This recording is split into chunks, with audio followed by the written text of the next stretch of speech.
Só o Senhor é Deus, Criador de todas as coisas. Amém? Aqui temos uma referência sobre o castigo, dos idólatras em Ezequiel 14, no versículo 4 diz: Portanto, fala com eles e dize-lhes: Assim diz o Senhor Deus, qualquer homem da casa de Israel que levantar os seus ídolos dentro do seu coração e tem tal tropeço para a sua iniquidade, e vier ao profeta, eu, Senhor, vindo ele, lhe responderei segundo a multidão dos seus ídolos. E no 7, porque qualquer homem da casa de Israel ou dos estrangeiros que moram em Israel, que se alienar de mim e levantar os seus ídolos dentro do seu coração, e tiver tal tropeço para a iniquidade, e vier ao profeta para me consultar por meio dele, a este eu, o Senhor, responderei por mim mesmo. Então, dizendo aqui que qualquer um que vier como idólatra e vier ao profeta, o que o profeta disser não será vindo de Deus, porque Deus não tem parte com estes. E fala ainda da justiça, do castigo de Deus, em Ezequiel 14, do 13 ao 14, que diz: Filho do homem, quando uma terra pecar contra mim, cometendo graves transgressões, estenderei a mão contra ela e tornarei instável o sustento do pão. E enviarei contra ela fome e eliminarei dela homens e animais. Ainda que estiveste no meio dela estes 3 homens, Noé, Daniel e Jó, eles pela sua justiça salvaria apenas a sua própria vida, diz o Senhor Deus. E então fica claro, que mesmo quando consultados, o profeta do Senhor, estando os homens em desobediência, por oferecerem libações e culto a outros deuses, ou outros ídolos, o Senhor não responderia. E mesmo que esses homens estivessem, esses homens de renome aí na história, que é Noé, Daniel e Jó, estivessem entre essas pessoas, seriam eliminados todos, poupando apenas a vida destes. Aqui nós vemos também que Jerusalém é qual videira inútil, após desobedecer e se voltar contra o Senhor, e com as suas idolatrias. Então Jerusalém é qual uma videira inútil. Ezequiel 15, 6 diz que: Portanto, assim diz o Senhor Deus, como o sarmento da videira entre as árvores do bosque, que dei ao fogo para que seja consumido, assim entregarei os habitantes de Jerusalém, por causa da desobediência que cometeram. E olha que Deus é longânimo, por muito e muito tempo, quanto a se juntar aos povos que ficaram no meio de Jerusalém, Judá, e adorar a outros deuses, e profanarem o nome do Senhor.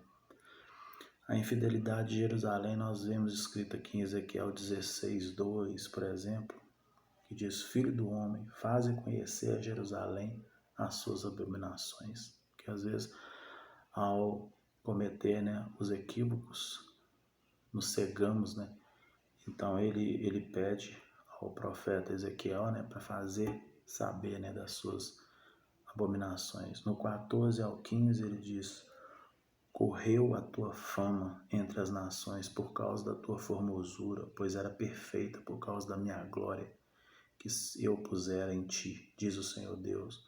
Mas confiaste na tua formosura e te entregaste às lascívias, graças à tua fama, e te oferecesses a todo o que passava para serem deles, né? Então, Jerusalém, assim, né, ao longo do tempo foi se apartando do Senhor e profanando seu nome, né, e tomando outros ídolos e outros deuses, né? O povo foi se corrompendo.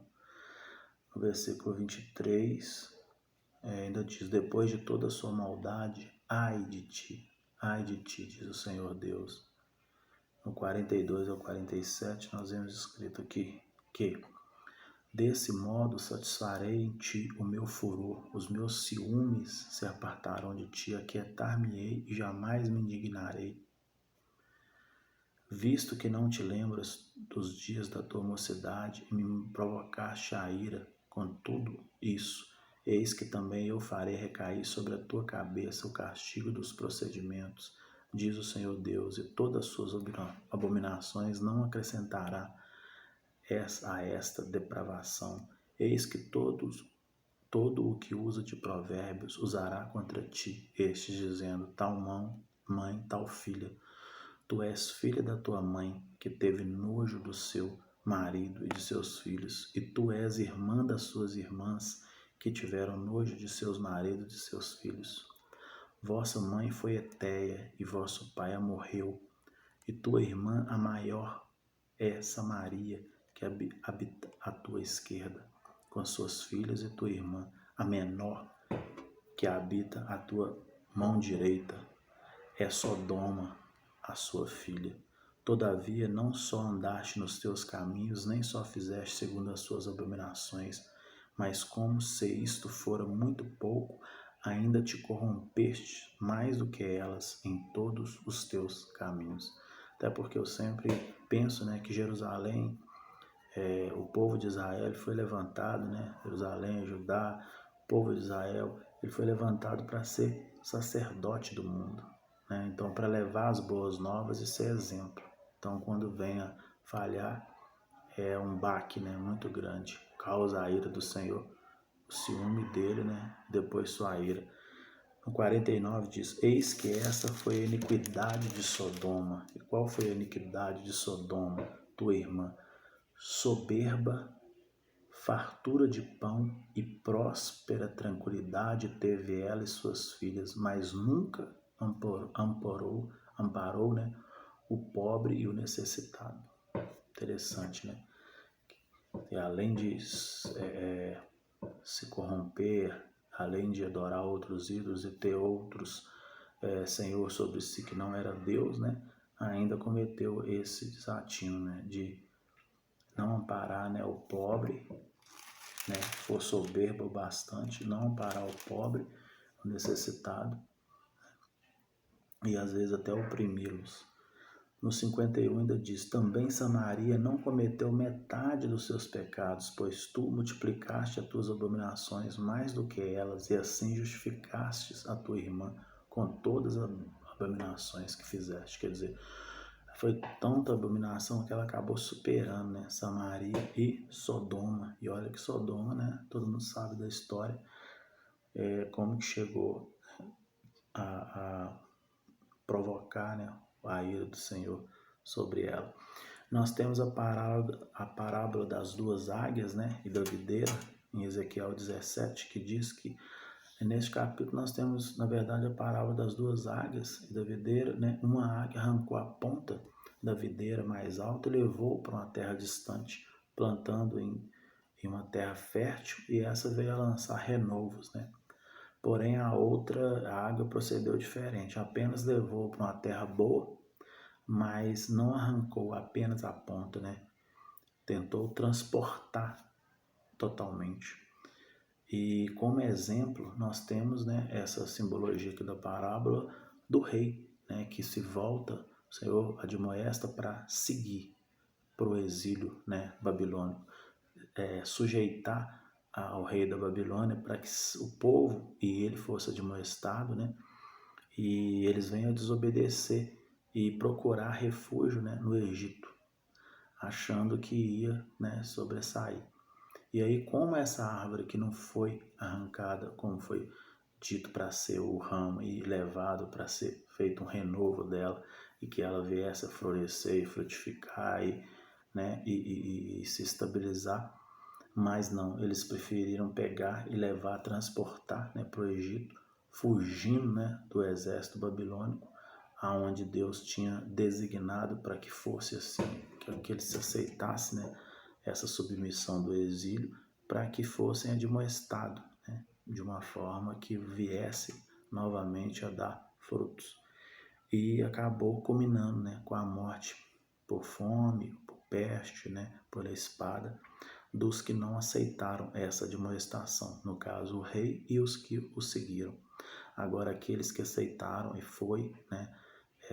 e se subjugaram ao povo babilônico, porque o Senhor tinha designado dessa forma para que fossem admoestados, né, e voltassem ao que ele gostaria que fosse feito anteriormente, né, que voltasse ao primeiro amor. Esses sim tiveram, né, não talvez eles próprios, mas as suas futuras gerações, o renovo, né, e a misericórdia do Senhor acabou os alcançando. E nós vemos que em Ezequiel 18 fala sobre a responsabilidade, né, que é pessoal. Em Ezequiel 18, de 1 a 9 diz: Veio a minha palavra do Senhor dizendo, que tendes vós que acerca da terra de Israel, proferes este provérbio dizendo, os pais comeram uvas verdes, e os dentes dos filhos é que se embotaram? Tão certo como eu vivo, diz o Senhor Deus, jamais direi a este provérbio em Israel, eis que toda a alma são minha, como a alma dos pais, também a alma dos filhos é minha. A alma que pecar, essa morrerá. Sendo, pois, o homem justo e fazendo juízo e justiça, não comendo a carne sacrificada nos altos, nem levando os olhos para os ídolos da casa de Israel, nem contaminando a mulher do seu próximo, nem se chegando à mulher na sua menstruação, não oprimindo a ninguém, tornando ao devedor a coisa penhorada, não roubando, dando o seu pão ao faminto e cobrindo o nu, né, com vestes, não dando o seu dinheiro à usura, não recebendo juros, desviando a sua mão da injustiça e fazendo verdadeiro juízo entre homens e homens, andando nos meus estatutos, guardando os meus juízos e procedendo realmente a tal justiça, certamente viverá, diz o Senhor Deus. Né?